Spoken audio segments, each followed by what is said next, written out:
Hello students, welcome তোমাদের TBR একাডেমিতে। আমি তোমাদের শুভম স্যার। তো চলে এসেছি তোমাদের জন্য এএনএম এবং জিএনএম 2024 এর ফিজিক্যাল সায়েন্সের একটা প্র্যাকটিস সেট নিয়ে। তো আমরা কিন্তু 500টা কোয়েশ্চেনের একটা সিরিজ স্টার্ট করেছিলাম। তো অলরেডি আমরা কিন্তু 10টা সেট করে ফেলেছি। আজকে কিন্তু আমরা সেট নাম্বার 11 নিয়ে ডিসকাস করব। তো এখানে কিন্তু তোমাদের এএনএম এবং জিএনএম 2024 কে টার্গেট করে একদম স্পেসিফিক কিছু সাজেস্টিভ কোয়েশ্চেন নিয়ে আমরা ডিসকাস করছি। তো যারা যারা অবশ্যই করে আগের ক্লাসগুলো করেনি তারা করে নেবে, এবং সেখান থেকে যদি তোমাদের কোনো রকম কোনো প্রবলেম থাকে, কোনো রকম কোনো কোয়ারি থাকে, কোনো সমস্যা থাকে, অবশ্যই করে আমাদেরকে জানাবে। আমাদের হোয়াটসঅ্যাপ চ্যানেল রয়েছে, টেলিগ্রাম চ্যানেল রয়েছে, এবং অবশ্যই করে হোয়াটসঅ্যাপ গ্রুপ রয়েছে, সেখানে তোমরা জয়েন করবে, আমাদের সঙ্গে কন্ট্যাক্ট করতে পারবে। আমরা কিন্তু তোমাদেরকে সব রকম ভাবে হেল্প করার জন্য রয়েছি। এবং তার সঙ্গে সঙ্গে এই যে ক্লাসগুলো হচ্ছে, এই ক্লাসগুলোর ফ্রি পিডিএফ গুলো পাওয়ার জন্য আমাদের যে হোয়াটসঅ্যাপ গ্রুপ রয়েছে সেখানে তোমরা অবশ্যই করে জয়েন করবে। সেখানে কিন্তু এই ক্লাসগুলোর ফ্রি পিডিএফ গুলো তোমাদেরকে প্রোভাইড করা হবে। তো চলো আজকে আমরা ক্লাসটা স্টার্ট করি। সেট নাম্বার 11 কি রয়েছে আমরা দেখে নিই। চলো, তাহলে ফার্স্ট কোয়েশ্চেন দিকে আমরা এগিয়ে যাব। সেট নাম্বার 11 এর ফার্স্ট কোয়েশ্চেন কি রয়েছে দেখো। বলছে খাদ্য লবণের দ্রাবক কোনটি। তাহলে খাদ্য লবণ আমরা জানি যে খাদ্য লবণের দ্রাবক এখানে বলেছে যখন, তাহলে আমাদেরকে বলতে হবে খাদ্য লবণটা কি। আমরা জানি খাদ্য লবণ হচ্ছে কি NaCl, বা আমরা যেটাকে বলছি সোডিয়াম ক্লোরাইড, বা আমাদের টেবিল সল্ট যেটাকে আমরা বলছি, ঠিক আছে, সোডিয়াম ক্লোরাইড NaCl। তাহলে খাদ্য লবণের দ্রাবক বলছে, অপশনগুলো কি কি রয়েছে দেখো। বলছে ইথার, অ্যালকোহল, বেনজিন নাকি জল, কোনটা হবে রাইট অ্যান্সার। খাদ্য লবণের দ্রাবক আমরা জানি, দ্রবণের দ্রাবক আমরা সেটাকেই বলি যে যার মধ্যে কিন্তু দ্রাবটা কি হচ্ছে, দ্রবীভূত হচ্ছে, ঠিক আছে। তাহলে এখানে আমাদের রাইট অ্যান্সারটা কি হয়ে যাবে, জল। তাহলে খাদ্য লবণ দ্রবীভূত হচ্ছে কার মধ্যে, জলের মধ্যে, ঠিক আছে। তাহলে খাদ্য লবণ বা সোডিয়াম ক্লোরাইড, আমাদের যেটা টেবিল সল্ট বলছি NaCl, তার কিন্তু দ্রাবক হচ্ছে জল। নেক্সট কোয়েশ্চেন কি রয়েছে দেখো, কোয়েশ্চেন নাম্বার 152 বলছে কোন পদার্থটি জলে অদ্রাব্য। তাহলে এদের মধ্যে যেগুলো দেওয়া রয়েছে তাদের মধ্যে কোনটা হচ্ছে জলে অদ্রাব্য। তাহলে দেখো অপশনগুলো কি দেওয়া রয়েছে, CCl4, CaCl2, HCl আর হচ্ছে FeCl3। তাহলে রাইট অ্যান্সার কি হবে, জলে অদ্রাব্য। তার মানে কি, জলে অদ্রাব্য হতে গেলে সেটাকে কিন্তু কি হতে হবে, সেটাকে কিন্তু নন পোলার হতে হবে, ঠিক আছে। নন পোলার যেগুলো সেগুলো কিন্তু জলে আমার হচ্ছে কি অদ্রাব্য, ঠিক আছে। তাহলে এই যে আমাদের দেখতে পাচ্ছি চারটে অপশন দেওয়া রয়েছে, CCl4, CaCl2, HCl, FeCl3, এদের মধ্যে নন পোলার কোনটা। এদের মধ্যে নন পোলার কিন্তু হয়ে যাচ্ছে একমাত্র অপশন এ, মানে CCl4, কার্বন টেট্রাক্লোরাইড যেটা আমরা বলছি, ঠিক আছে। এ কিন্তু নন পোলার। তাহলে এর গঠনটা কিন্তু আমরা দেখে নেব। মাঝখানে কিন্তু থাকছে কার্বন, এবং তার কিন্তু এইভাবে কিন্তু Cl গুলো থাকছে, ঠিক আছে, এইভাবে কিন্তু Cl গুলো থাকছে। তার ফলে কি হয়ে যাচ্ছে, এই যে Cl গুলো একে অপরের যে কি করছে, একে অপরকে কিন্তু রিপেল করে দিচ্ছে, ঠিক আছে, একে অপরকে রিপেল করে দিচ্ছে। সেই জন্য এর যে মিউ ইকুয়ালস টু কত হয়ে যাচ্ছে, 0 হয়ে যাচ্ছে। তার মানে এর হচ্ছে ডাইপোল মোমেন্ট যেটা, ঠিক আছে, দ্বিমেরু ভ্রামক যেটা আমরা বলছি, সেটা কিন্তু 0 হয়ে যাচ্ছে। তার ফলে এটা কি হয়ে যাচ্ছে, এটা কিন্তু নন পোলার হয়ে যাচ্ছে। তো সেই জন্য এই নন পোলার হয়ে যাচ্ছে CCl4, কার্বন টেট্রাক্লোরাইড। এ কিন্তু এই জন্য জলে অদ্রাব্য, ঠিক আছে, এ কিন্তু জলে অদ্রাব্য, ঠিক আছে। আশা করি বোঝা গেল। নেক্সট কোয়েশ্চেন কি রয়েছে বলছে দেখো, 153 বলছে সালফার কোন দ্রাবকে দ্রবীভূত হয়। সালফার কোন দ্রাবকে দ্রবীভূত হয় 153। তাহলে অপশন কি কি দেওয়া রয়েছে, জল, CCl4, CH2, CHCl3। Right answer কোনটা হবে, সালফার কোন দ্রাবকে দ্রবীভূত হচ্ছে। তাহলে এখানে আমাদের রাইট অ্যান্সারটা হয়ে যাচ্ছে CH2, ঠিক আছে, CH2 হয়ে যাচ্ছে কার্বন ডাইসালফাইড, ঠিক আছে। তাহলে সালফার কিন্তু এই কার্বন ডাইসালফাইডের মধ্যে কিন্তু দ্রবীভূত হচ্ছে, ঠিক আছে। চলো নেক্সট কোয়েশ্চেনে চলে আসবো আমরা। কোয়েশ্চেন নাম্বার 154 বলছে গ্রিন ভিট্রিয়ল। 154 কি বলছে দেখো, গ্রিন ভিট্রিয়ল কেলাসে কটি কেলাস জল থাকে। তাহলে গ্রিন ভিট্রিয়ল আমরা যখন বলছি, তাহলে গ্রিন ভিট্রিয়ল আমরা কাকে গ্রিন ভিট্রিয়ল বলছি সেটা আমাদেরকে মনে রাখতে হবে। এখানে বলছে কি কতগুলো আমাদের কেলাস জল থাকে সেটা কিন্তু আমাদেরকে দেখতে হবে। বলছে 3টি, 7টি, 5টি নাকি একটিও না। তাহলে গ্রিন ভিট্রিয়ল আমরা কাকে বলছি, গ্রিন ভিট্রিয়ল আমরা বলছি FeSO4 ফেরাস সালফেট, ঠিক আছে, FeSO4। এর মধ্যে তাহলে কতগুলো কেলাস জল থাকছে, এটা কিন্তু হাইড্রেটেড হয়, মনে রাখতে হবে, ঠিক আছে। গ্রিন ভিট্রিয়ল যেটা আমরা বলছি FeSO4, এটা কিন্তু হাইড্রেটেড হয়।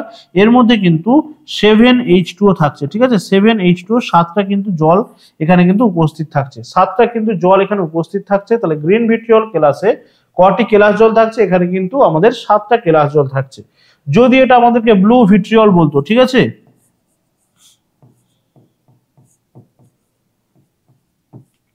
যদি আমাদেরকে ব্লু ভিট্রিয়ল বলতো তাহলে কিন্তু এর যে ফর্মুলাটা কি হয়ে যেত, ব্লু ভিট্রিয়লের, এটা আমরা জানি CuSO4, এর মধ্যে কিন্তু থাকছে 5H2O, ঠিক আছে, 5H2O কিন্তু এর মধ্যে থাকছে।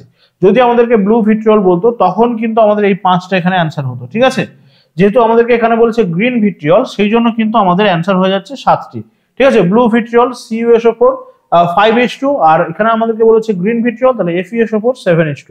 মনে রাখতে হবে এগুলোর মধ্যে কিন্তু এগুলো কিন্তু হাইড্রেটেড হয়, এগুলোর মধ্যে কিন্তু তাহলে জল কিন্তু এর মধ্যে থাকছে। ঠিক আছে, চলো নেক্সট কোয়েশ্চেনে আমরা চলে আসবো। নেক্সট কোয়েশ্চেন কি রয়েছে আমাদের কাছে,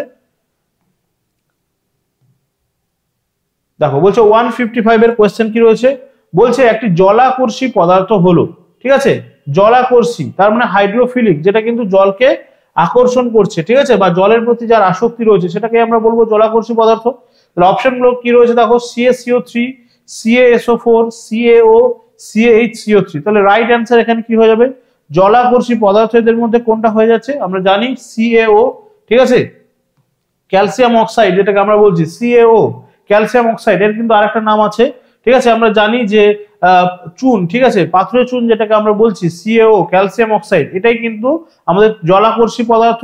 তাহলে এই CaO এর থেকে কিন্তু এর সঙ্গে যদি আমরা জল যোগ করি তাহলে কি হয়ে যাবে, এটা CaO এর সঙ্গে যদি আমরা জল যোগ করে দিই তাহলে এটার সঙ্গে কিন্তু এটা হাইড্রেটেড হয়ে যাবে। ঠিক আছে, তখন কিন্তু CaOH এর হোল 2 হয়ে যাবে। ঠিক আছে, এটা কিন্তু তখন কি হবে, CaOH এর হোল 2 হয়ে যাবে, ক্যালসিয়াম হাইড্রোক্সাইড হয়ে যাবে। ঠিক আছে, এটার নাম কি, এটার নাম আমরা জানি যেটাকে আমরা বলছি কলিচুন। ঠিক আছে, ঠিক আছে, তাহলে জলাকর্ষী পদার্থ হয়ে যাচ্ছে কি, জলাকর্ষী পদার্থ হচ্ছে CaO, ঠিক আছে, ক্যালসিয়াম অক্সাইড, তার সঙ্গে জল দিয়ে দিলে কি হয়ে যাচ্ছে, সেটা কিন্তু ক্যালসিয়াম হাইড্রোক্সাইড হয়ে যাচ্ছে। এবং এটা কিন্তু মনে রাখতে হবে এই যে বিক্রিয়াটা, এটা কিন্তু একটা তাপমোচী বিক্রিয়া। ঠিক আছে, এর ফলে কিন্তু তাপ উৎপন্ন হচ্ছে। চলো নেক্সট কোয়েশ্চেনে চলে আসছি আমরা। নেক্সট কোয়েশ্চেন কি বলেছে দেখো, 156 এ বলছে কোনটি ইমালশনের উদাহরণ, কোনটি ইমালশনের উদাহরণ। তাহলে ইমালশনের উদাহরণ জানতে গেলে আমাদেরকে আগে জানতে হবে ইমালশনটা কি। এই ইমালশন হচ্ছে কি, তাহলে দুটো যেহেতু এখানে অদ্রাব্য কি হচ্ছে, অদ্রাব্য তরল থাকছে, তাহলে এখানে একটা বিস্তৃত দশা এবং একটা বিস্তার মাধ্যম থাকছে। তাহলে এই বিস্তৃত দশা এগুলো কি হচ্ছে, বিস্তার মাধ্যমের মধ্যে কিন্তু ছোট ছোট কোলয়েডের মতো করে ভেসে বেড়াচ্ছে। ঠিক আছে, তাহলে সেটাকে আমরা বলছি ইমালশন। তাহলে রাইট অ্যান্সারটা এখানে আমাদের কি হয়ে যাচ্ছে, ইমালশনের যখন উদাহরণ বলেছে তাহলে ইমালশন হচ্ছে কিন্তু এখানে আমাদের দুধ। ঠিক আছে, ইমালশন হচ্ছে দুধ, এটা হচ্ছে একটা ইমালশনের আমাদের উদাহরণ, দুধ হচ্ছে একটা ইমালশনের উদাহরণ। তার সঙ্গে সঙ্গে আরো রয়েছে আমরা যেগুলো কোল্ড ক্রিম ইউজ করছি। ঠিক আছে, কোল্ড ক্রিমও কিন্তু এক ধরনের ইমালশন। ঠিক আছে, এটা কিন্তু আমাদেরকে মনে রাখতে হবে। ঠিক আছে, এটা হচ্ছে জলে তেল জাতীয়, দুধ হচ্ছে জলে তেল জাতীয়, এটা হচ্ছে একটা ইমালশন। ঠিক আছে, জলে তেল জাতীয় ইমালশনের উদাহরণ হচ্ছে দুধ। নেক্সট কোয়েশ্চেনে চলে আসছি আমরা। 157 কি বলছে দেখো, বলছি কোনটি অ্যারোসলের উদাহরণ, অ্যারোসলের উদাহরণ হচ্ছে কোনটা, বলছে নদীর জল, ধোঁয়া, চুন জল নাকি প্লাস্টার অফ প্যারিস। অ্যারোসলের উদাহরণ কি হয়ে যাচ্ছে, এখানে আমরা বুঝতেই পারছি অপশন বি হয়ে যাচ্ছে। এখানে কিন্তু এখানে অ্যারোসলের উদাহরণ অপশন বি হয়ে যাচ্ছে, এখানে আমাদের অ্যারোসলের উদাহরণ। এখানে কি হচ্ছে, এই ধোঁয়াটা কি হচ্ছে, কঠিন আর হচ্ছে গ্যাস। ঠিক আছে, কঠিন আর গ্যাসের মধ্যে কিন্তু এটা হচ্ছে অ্যারোসল। ঠিক আছে, কঠিন আর গ্যাস মিলিয়ে এখানে হচ্ছে ধোঁয়া। ঠিক আছে, এই ধোঁয়া হচ্ছে কিন্তু এখানে অ্যারোসলের উদাহরণ। চলো নেক্সট কোয়েশ্চেন আমরা চলে আসবো, দেখে নেবো আমাদের নেক্সট কোয়েশ্চেন কি রয়েছে। কোয়েশ্চেন নাম্বার 158 কি বলছে দেখো, বলছে কোনটি প্রাকৃতিক কোলয়েড, কোনটি প্রাকৃতিক কোলয়েড। ঠিক আছে, তাহলে এই প্রাকৃতিক কোলয়েডের যে অপশনগুলো দেখে নিই তাহলে কোনটা হচ্ছে রাইট অ্যান্সার হবে। বলছে দেখো আইসক্রিম, আচ্ছা এরপরে রয়েছে দেখো এটা কোল্ড ক্রিম হবে। ঠিক আছে, এটা কোল্ড ক্রিম হবে, কোল্ড ক্রিম, ভ্যানিশিং ক্রিম নাকি রক্ত। প্রাকৃতিক কোলয়েডের উদাহরণ, তাহলে কোলয়েডের উদাহরণ জানতে গেলে আমাদেরকে জানতে হবে যে কোলয়েড কি। কোলয়েডও কিন্তু সেই একই, আমরা একটু আগে যেটা বললাম বিস্তৃত দশা এবং বিস্তার মাধ্যম। তাহলে এখানে কোলয়েডের ক্ষেত্রে আমাদেরকে মনে রাখতে হবে কোলয়েড তখনই হবে যখন কি হচ্ছে না, বিস্তৃত দশা যেগুলো থাকছে, বিস্তৃত দশার যে অণুগুলো সেগুলোর যখন ব্যাস কত হয়ে যাচ্ছে 10⁻⁻7 থেকে 10⁻⁻5 এর মধ্যে আসছে, তখনই কিন্তু সেটাকে আমরা কোলয়েড বলবো। ঠিক আছে, তাহলে বিস্তৃত দশা যেটা হচ্ছে সেই বিস্তৃত দশার যে অণুগুলো তার যখন ব্যাসটা কি হয়ে যাচ্ছে না, তার যে কণাগুলো, ঠিক আছে, বিস্তৃত দশার যে কণাগুলো তার যে ব্যাস যখন কত হচ্ছে না 10⁻⁻7 থেকে 10⁻⁵ এর মধ্যে আসছে, তখন কিন্তু সেটাকে আমরা বলছি কোলয়েড। ঠিক আছে, তাহলে প্রাকৃতিক কোলয়েডের উদাহরণ এখানে কি হয়ে যাচ্ছে আমরা বুঝতেই পারছি, রক্ত হচ্ছে এখানে একমাত্র প্রাকৃতিক, বাকিগুলো যেগুলো রয়েছে দেখো সব কিন্তু ম্যানমেড। আইসক্রিমও ম্যানমেড, কোল্ড ক্রিম ম্যানমেড এবং ভ্যানিশিং ক্রিম এগুলো কিন্তু সব ম্যানমেড। তাহলে প্রাকৃতিক হচ্ছে ন্যাচারাল কোনটা, রক্ত। ঠিক আছে, চলো নেক্সট কোয়েশ্চেন আমরা দেখে নেবো। নেক্সট কোয়েশ্চেন কি রয়েছে আমাদের কাছে দেখো, 159 কি বলছে, বলছে গ্লোবাল লবণের সংকেত হলো, গ্লোবাল লবণের সংকেত। তাহলে গ্লোবাল লবণ আমরা কাকে বলছি, গ্লোবাল লবণটা আমরা কাকে বলছি সেটা কিন্তু আমাদেরকে জানতে হবে, তবে গিয়ে আমরা জানতে পারবো তার সংকেতটা কি। অপশনগুলো দেখে নাও, বলছে Na2SO4 10H2O, Na2SO4 7H2O, Na2CH3 10H2O আর NaNO3 10H2O। তাহলে রাইট অ্যান্সার কি হবে? গ্লোবাল লবণ আমরা কাকে বলবো? সোডিয়াম সালফেট, ঠিক আছে, হাইড্রেটেড সোডিয়াম সালফেটকে আমরা বলছি গ্লোবাল লবণ। তাহলে দেখো অপশন এ হয়ে যাচ্ছে এখানে আমাদের রাইট অ্যান্সার, ঠিক আছে, অপশন এ হয়ে যাচ্ছে রাইট অ্যান্সার, Na2SO4 10H2O, ঠিক আছে, মনে রাখতে হবে। তাহলে এখানে কতগুলো কেলাস জল থাকছে দেখো, যে আগের যে আমরা কোশ্চেনটা দেখলাম, ঠিক আছে, ওই যে ব্লু ভিট্রিয়ল বা গ্রিন ভিট্রিয়ল ওখানে দেখলাম আমরা, তো এখানেও দেখো কিন্তু জল রয়েছে কত না 10 অণু কিন্তু এখানে জল রয়েছে। তাহলে কেলাস জল কিন্তু এখানে থাকছে 10টা। আমরা দেখলাম গ্রিন ভিট্রিয়লে রয়েছে 7টা, ব্লু ভিট্রিয়লে রয়েছে 5টা, এখানে দেখো রয়েছে 10টা, ঠিক আছে। তারপরে দেখো কোশ্চেনটা কি বলছে, কেলাস জলবিহীন কেলাসের উদাহরণ দাও। তাহলে কেলাস জলবিহীন কেলাস বলেছে, তাহলে দেখো একটু আগে আমরা আলোচনা করলাম গ্লোবাল লবণ, তাহলে গ্লোবাল লবণের মধ্যে আমরা দেখছি 10টা জল রয়েছে, ঠিক আছে। তাহলে এখানে তোমাদেরকে বলেছে যে কেলাস জলবিহীন কেলাসের উদাহরণ, তাহলে এমন একটা কেলাসের উদাহরণ দিতে হবে যার মধ্যে কিন্তু জল থাকছে না। তাহলে আমরা অপশনগুলো একটু ভালো করে দেখে নেব। দেখো ব্লু ভিট্রিয়ল আমি তোমাদেরকে একটু আগেই বললাম কি রয়েছে, CuSO4, তার সঙ্গে সঙ্গে কি থাকছে ব্লু ভিট্রিয়লে CuSO4 এবং এখানে কিন্তু আমাদের 5H2O থাকছে, 5টা কিন্তু জল থাকছে এখানে। খাদ্য লবণ আমি বললাম টেবিল সল্ট তোমাদের NaCl, ঠিক আছে, NaCl। ফটকিরির কিন্তু আমরা জানি যে অ্যালাম যেটাকে আমরা বলছি ফটকিরি, তার যে সংকেতটা আমরা যদি বলি XAl, তারপরে কি হচ্ছে SO4 এর হোল 2, ঠিক আছে, SO4 এর হোল 2 এবং এর সঙ্গে সঙ্গে কিন্তু এখানে কিন্তু সবচেয়ে বেশি জল থাকছে, মনে রাখতে হবে 12H2O, ঠিক আছে, 12H2O। আর কি এখানে দেখো এপসম লবণ কি থাকছে, এপসম লবণ হচ্ছে MgSO4 7H2O, ঠিক আছে, MgSO4 7H2O। তাহলে দেখো ভালো করে খেয়াল করলে দেখতে পাবে আমাদের যে অপশনগুলো রয়েছে তার মধ্যে ব্লু ভিট্রিয়ল, ফটকিরি বা এপসম লবণ তিনটেতেই কিন্তু জল রয়েছে, ঠিক আছে, তিনটেতেই জল রয়েছে। তাহলে কেলাস জল নেই কোথায়, ঠিক আছে, অপশন বি খাদ্য লবণে কিন্তু জল নেই, ঠিক আছে, খাদ্য লবণে কিন্তু কোনো রকম কোনো জল নেই। তাহলে অপশন বি হয়ে যাচ্ছে এখানে আমাদের রাইট অ্যান্সার। তাহলে কেলাস জলবিহীন কেলাসের উদাহরণ হয়ে যাচ্ছে কিন্তু আমাদের খাদ্য লবণ। বাকি যেগুলো রয়েছে ব্লু ভিট্রিয়ল বা ফটকিরি বা এপসম লবণ তিনটেতেই কিন্তু এখানে আমরা দেখতে পাচ্ছি যে আমাদের কিন্তু জল রয়েছে, ঠিক আছে। চলো তাহলে নেক্সট কোয়েশ্চেন কি রয়েছে আমরা দেখে নেব। নেক্সট কোয়েশ্চেন কি রয়েছে দেখো, কোয়েশ্চেন নাম্বার 161। কোয়েশ্চেনটা ভালো করে খেয়াল করবে, C2H4 plus Br2 is equals to C2H4 Br2, ঠিক আছে। এটি কি ধরনের বিক্রিয়া? তাহলে এই যে আমরা বিক্রিয়াটা দেখতে পাচ্ছি, ঠিক আছে, এই যে আমরা দেখতে পাচ্ছি বিক্রিয়াটা, ঠিক আছে, এই বিক্রিয়াটা কি ধরনের বিক্রিয়া? ব্রোমিনের সঙ্গে যে ইথিলিনের বিক্রিয়াটা আমরা দেখতে পাচ্ছি, ঠিক আছে, যেখানে আমরা দেখতে পাচ্ছি যে 2 ব্রোমো ইথেন এখানে কিন্তু উৎপন্ন হচ্ছে, 2 ব্রোমো ইথেন উৎপন্ন হচ্ছে। তাহলে সেক্ষেত্রে এটা কি ধরনের বিক্রিয়া? বলছে সংযোজন বিক্রিয়া, বিয়োজন বিক্রিয়া, প্রতিস্থাপন বিক্রিয়া নাকি যুত বিক্রিয়া। তাহলে দেখো এখানে কিন্তু আমরা ব্রোমিন আর ইথিলিন দেখতে পাচ্ছি কি দুটো একসঙ্গে জুড়ে গেছে। তাহলে রাইট অ্যান্সার কি হয়ে যাবে? জুড়ে গেলে কি হয়ে যায় এখানে আমাদের সংযোজন বিক্রিয়া।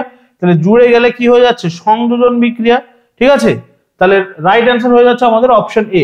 নেক্সট কোয়েশ্চেন কি বলছে 162, দেখো কোন ধরনের বিক্রিয়ায় বিক্রিয়ক পদার্থের থেকে বিক্রিয়াজাত পদার্থ, ঠিক আছে, বিক্রিয়ক পদার্থের থেকে বিক্রিয়াজাত পদার্থের সংখ্যা সর্বদা কম হয়।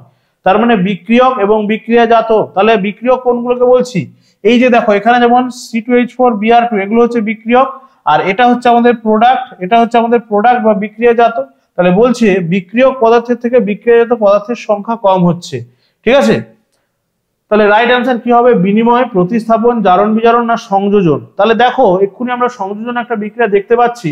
সংযোজন বিক্রিয়ার মধ্যে দেখো বিক্রিয়াজাত যে পদার্থটা রয়েছে সেটা কিন্তু বিক্রিয়ক পদার্থের থেকে কম সংখ্যাতে। এখানে আমরা দেখতে পাচ্ছি দুটো বিক্রিয়ক পদার্থ রয়েছে এবং একটা আমাদের দেখতে পাচ্ছি বিক্রিয়াজাত পদার্থ উৎপন্ন হয়েছে, তাহলে সংখ্যাটা কমে যাচ্ছে। তাহলে রাইট অ্যান্সারটা কি হয়ে যাবে? আমাদের সংযোজন, ঠিক আছে। তাহলে সংযোজন বিক্রিয়ার ক্ষেত্রে বিক্রিয়কের থেকে বিক্রিয়াজাত পদার্থের সংখ্যাটা কম হচ্ছে, ঠিক আছে, বিক্রিয়ক থেকে বিক্রিয়াজাত পদার্থের সংখ্যা কিন্তু কমে যাচ্ছে। বোঝা গেল? নেক্সট কোয়েশ্চেন কি বলেছে দেখো, নেক্সট কোয়েশ্চেন বলছে আমাদের কোয়েশ্চেন নাম্বার 163 কি বলছে? কোন ধরনের বিক্রিয়ায় বিক্রিয়ক পদার্থের থেকে বিক্রিয়াজাত পদার্থের সংখ্যা সর্বদা বেশি হয়? এখানে কিন্তু ঠিক উল্টোটা বলছে বিক্রিয়ক পদার্থের থেকে বিক্রিয়াজাত পদার্থের সংখ্যাটা বেশি হবে, ঠিক আছে। তাহলে রাইট অ্যান্সার এখানে কি হবে? অপশনগুলো দেখে নাও, প্রতিস্থাপন, পুনর্গঠন, বিয়োজন এবং বিনিময়। তাহলে রাইট অ্যান্সার এখানে আমরা দেখে নেব অপশন সি হয়ে যাচ্ছে, বিয়োজন। সংযোজনে দেখছিলাম আমরা কমে যাচ্ছে, সংযোজনে কমে যাচ্ছে, তাহলে বিয়োজনে নিশ্চয়ই তার উল্টোটা হবে। ঠিক আছে, এখানে আমাদেরকে উল্টো কন্ডিশনটা দিয়েছে, বলছে বিক্রিয়ক পদার্থের থেকে বিক্রিয়াজাত পদার্থটা কিন্তু বেশি হয়ে যাচ্ছে। ঠিক আছে, বিক্রিয়ক পদার্থ থেকে বিক্রিয়াজাত পদার্থটা বেশি হয়ে যাচ্ছে। যেমন উদাহরণস্বরূপ আমরা একটা বিক্রিয়া এখানে নিয়ে নিতে পারি, যেমন ধরো CaCO3, ঠিক আছে, যেটাকে আমরা বলছি ক্যালসিয়াম কার্বনেট। ঠিক আছে, ক্যালসিয়াম কার্বনেট বা মার্বেল পাথর যেটাকে আমরা বলছি, ঠিক আছে, ক্যালসিয়াম কার্বনেট। একে যদি আমরা তাপ দেই, একে যদি আমরা হিট দেই, তাহলে কি উৎপন্ন হয়ে যাচ্ছে? CaO। ঠিক আছে, CaO উৎপন্ন হচ্ছে। একে আমরা তাপ দিলে কি উৎপন্ন হবে? CaO উৎপন্ন হবে, তার সঙ্গে সঙ্গে উৎপন্ন হবে CO2। ঠিক আছে, একে হিট দিলে কিন্তু CaO আর CO2 উৎপন্ন হচ্ছে। তাহলে দেখো এখানে আমাদের বিক্রিয়ক পদার্থ একটা আর বিক্রিয়াজাত পদার্থ কিন্তু দুটো হয়ে যাচ্ছে। ঠিক আছে, বিক্রিয়াজাত বা প্রোডাক্টটা কিন্তু বেশি হয়ে যাচ্ছে। তাহলে এটা হচ্ছে আমাদের বিয়োজন বিক্রিয়া। বিয়োজন বিক্রিয়ার ক্ষেত্রেই কিন্তু এই ধরনের প্রপার্টি গুলো দেখা যাচ্ছে। চলো, আশা করি বোঝা গেল। নেক্সট কোয়েশ্চেন আমরা চলে আসছি। নেক্সট কোয়েশ্চেন কি বলেছে? ওকে, তাহলে নেক্সট কোয়েশ্চেন কি বলছে দেখো, কোয়েশ্চেন নাম্বার 164 বলছে গান পাউডারে থাকে প্রধানত। তাহলে গান পাউডারের কম্পোনেন্ট বা গান পাউডারের উপাদানটা কিন্তু আমাদেরকে এখানে বলতে হচ্ছে। দেখো কি বলছে, ক্যালসিয়াম সালফেট, অপশন দেখে নাও, calcium sulphate, potassium nitrate, lead sulphide আর হচ্ছে জিঙ্ক সালফাইড। তাহলে রাইট অ্যান্সারটা কিন্তু হয়ে যাচ্ছে আমাদের potassium nitrate, option B. Potassium nitrate কিন্তু গান পাউডারে থাকে। ঠিক আছে, পটাশিয়াম নাইট্রেট গান পাউডারে বা যেটাকে আমরা বারুদ বলছি, ঠিক আছে, এই বারুদের মধ্যে কিন্তু থাকছে পটাশিয়াম নাইট্রেট। নেক্সট কোয়েশ্চেনে চলে আসছি আমরা। নেক্সট কোয়েশ্চেন কি বলছে দেখো, 165 বলছে অ্যাসিড বৃষ্টির কারণ হলো। এই অ্যাসিড বৃষ্টির কারণ কি? অ্যাসিড বৃষ্টির কারণ হচ্ছে দেখো বাতাসে ড্যাশ ও ড্যাশ মুক্ত হওয়া। তাহলে অ্যাসিড বৃষ্টির কারণগুলো কিন্তু আমাদেরকে জানতে হবে ভালো করে। অ্যাসিড বৃষ্টির ফলে কিন্তু আমাদের কি হচ্ছে? অ্যাসিড বৃষ্টির ফলে আমরা প্রধানত যে এফেক্টটা দেখছি সেটা হচ্ছে আমাদের স্টোন ক্যান্সার পড়েছি আমরা। তার সঙ্গে সঙ্গে কিন্তু আরো কিন্তু অনেক আমাদের কিন্তু ক্ষতি হচ্ছে, যেমন পাতার ক্লোরোফিল নষ্ট হয়ে যাচ্ছে, জমির উর্বরা শক্তি নষ্ট হয়ে যাচ্ছে। তাহলে এই অ্যাসিড বৃষ্টির কারণটা কি? ঠিক আছে, অ্যাসিড বৃষ্টির কারণটা এখানে আমাদেরকে জানতে চেয়েছে। অপশনগুলো দেখে নাও, বলছে carbon dioxide, carbon monoxide, sulphur dioxide, nitrogen oxide, আর হচ্ছে অক্সিজেন জলীয় বাষ্প, নাকি নাইট্রাস অক্সাইড এবং ওজোন। তাহলে রাইট অ্যান্সার কি হয়ে যাচ্ছে? অ্যাসিড বৃষ্টির প্রধান কারণ হচ্ছে কিন্তু এই যে আমরা দেখতে পাচ্ছি অপশন বি তে রয়েছে সালফার ডাইঅক্সাইড। ঠিক আছে, সালফার ডাইঅক্সাইড এবং নাইট্রোজেন অক্সাইড। ঠিক আছে, সালফার ডাইঅক্সাইড তার মানে SO2। ঠিক আছে, SO2 সালফার ডাইঅক্সাইড SO2 এবং কি হচ্ছে, আচ্ছা SO2 তার সঙ্গে সঙ্গে আমরা দেখবো কি হচ্ছে না নাইট্রোজেন অক্সাইড, তার মানে হচ্ছে NO। ঠিক আছে, SO2 আর হচ্ছে NO, নাইট্রোজেন অক্সাইড, এই দুটো কিন্তু বাতাসে মুক্ত হলে, এই দুটো কিন্তু বাতাসে মুক্ত হলে কি হচ্ছে না তখন হচ্ছে অ্যাসিড বৃষ্টি। কারণ SO2 এবং NO এগুলো কি হচ্ছে না বাতাসের অক্সিজেনের সঙ্গে এবং জলীয় বাষ্পের সঙ্গে বিক্রিয়া করে H2SO4, ঠিক আছে, HNO3 এই সমস্ত অ্যাসিড গুলো তৈরি করছে। ঠিক আছে, এই অ্যাসিড গুলোই কিন্তু বৃষ্টির জলের মাধ্যমে কিন্তু পড়ছে কোথায়? এসে মাটিতে এসে, বা আমরা যেটা বলছি স্মৃতিসৌধের উপরে এসে পড়ছে। এবং সেটা কি হচ্ছে, সেখানে স্মৃতিসৌধ মানে আমরা জানি মার্বেল পাথর দিয়ে তৈরি হচ্ছে যে সমস্ত স্মৃতিসৌধগুলো, যেমন উদাহরণস্বরূপ আমরা তাজমহলকে ধরে নিতে পারি। সেখানে এসে কি করছে না মার্বেল পাথরের সঙ্গে কিন্তু বিক্রিয়া করছে, সেখানে CaCO3 থাকছে, তার সঙ্গে বিক্রিয়া করছে এবং H2SO4 বিক্রিয়া করে সেখানে কি হচ্ছে না CaSO4 তৈরি করছে। আমরা যদি একটুখানি দেখে নিই কিভাবে হচ্ছে। ঠিক আছে, CaCO3 এর সঙ্গে বিক্রিয়া করছে H2SO4। ঠিক আছে, H2SO4 বললাম যে H2SO4 এই সমস্ত SO2 এবং NO এগুলো কিন্তু বাতাসের জলীয় বাষ্পের সঙ্গে বিক্রিয়া করে, বাতাসের যে জলীয় বাষ্প এবং অক্সিজেনের সঙ্গে বিক্রিয়া করে এই সমস্ত কিন্তু অ্যাসিড গুলো তৈরি করছে। ঠিক আছে, তার ফলে এটা কি হচ্ছে না CaSO4 তৈরি করছে। ঠিক আছে, CaSO4 ক্যালসিয়াম সালফেট তৈরি করছে এবং এখানে কি হচ্ছে না CO2 তৈরি হচ্ছে, CO2 তৈরি হচ্ছে। এই যে CaSO4, এই CaSO4, ঠিক আছে, CaSO4 কি করছে না এখানে এই CaSO4 কিন্তু এই মার্বেল পাথরের গায়ে কিন্তু কালো কালো দাগের সৃষ্টি করছে। ঠিক আছে, কালো কালো দাগের সৃষ্টি করছে, যেইগুলো কিন্তু পরবর্তীকালে কি হচ্ছে আমরা দেখতে পাচ্ছি এখানে কিন্তু ক্ষত, বা সেখানে কিন্তু সেইগুলো ধীরে ধীরে মার্বেল পাথরটাকে নষ্ট করে দিচ্ছে এবং সেখানে কিন্তু ক্ষতর সৃষ্টি হচ্ছে। এইটাকেই বলা হচ্ছে কিন্তু স্টোন ক্যান্সার। এইভাবেই কিন্তু আমাদের ক্ষতি করছে। ঠিক আছে, তাহলে এইটা দেখো আমাদের আজকে সেটা লাস্ট কোয়েশ্চেন ছিল। তো এইভাবে কিন্তু কোয়েশ্চেন গুলো তোমাদের রয়েছে, যেগুলো কিন্তু তোমাদের এক্সামের জন্য খুবই ইম্পর্টেন্ট। তো এগুলোকে কিন্তু ভালো করে তোমাদেরকে প্র্যাকটিস করতে হবে। তার সঙ্গে সঙ্গে কিন্তু আগের যে সেটগুলো আমরা করে ফেলেছি অলরেডি, সেগুলো কিন্তু তোমাদেরকে বারবার রিভাইজ করতে হবে। সেখান থেকে যদি কোনো রকম কোনো প্রবলেম অ্যারাইজ করে অবশ্যই করে আমাদেরকে জানাবে। আমরা তো রয়েছি তোমাদের জন্য, আমাদের হোয়াটসঅ্যাপ চ্যানেল রয়েছে, টেলিগ্রাম চ্যানেল রয়েছে এবং হোয়াটসঅ্যাপ গ্রুপ রয়েছে। তার সঙ্গে সঙ্গে এই কোয়েশ্চেনগুলোর কিন্তু তোমরা এখানে কিন্তু পেয়ে যাচ্ছ অ্যান্সার কিটা। ঠিক আছে, এখানে কিন্তু তোমরা অ্যান্সার কিটা পেয়ে যাচ্ছ এখানে প্রত্যেকটা কোয়েশ্চেনের অ্যান্সার দেওয়া রয়েছে, নিজেরা কিন্তু তোমরা এখান থেকে প্র্যাকটিস করতে পারবে এবং নিজেদের অ্যান্সারগুলো কিন্তু তোমরা অ্যানালাইজ করতে পারবে। সামনে কিন্তু তোমাদের এক্সাম রয়েছে, এক্সাম কিন্তু ধীরে ধীরে এগিয়ে আসছে, তো অবশ্যই করে কিন্তু অ্যান্সারগুলো প্র্যাকটিস করো এবং ক্লাসগুলো কিন্তু রেগুলারলি ফলো করার চেষ্টা করো। যে ক্লাসগুলো আমাদের কিন্তু প্রোভাইড করা হচ্ছে অবশ্যই করে চ্যানেল থেকে, এবং তার সঙ্গে সঙ্গে কিন্তু ক্লাসগুলোকে বন্ধুদের মধ্যে তোমরা শেয়ার করো যাতে সবাই কিন্তু আমাদের ক্লাসগুলো করতে পারে, যারা যারা টার্গেট করছে 2024 এর এএনএম এবং জিএনএম কে। এবং অবশ্যই করে কিন্তু তোমরা কমেন্ট করে জানাতে পারো তোমাদের কোন কোন টপিকের উপরে ক্লাসের প্রয়োজন, আমরা কিন্তু সেই ধরনের ক্লাসগুলো তোমাদেরকে প্রোভাইড করার চেষ্টা করব। তো আজকে এই পর্যন্তই, নেক্সট ক্লাসে সবার সঙ্গে দেখা হচ্ছে, সবাই ভালো থাকবে, প্র্যাকটিস করতে থাকো, টাটা, থ্যাংক ইউ।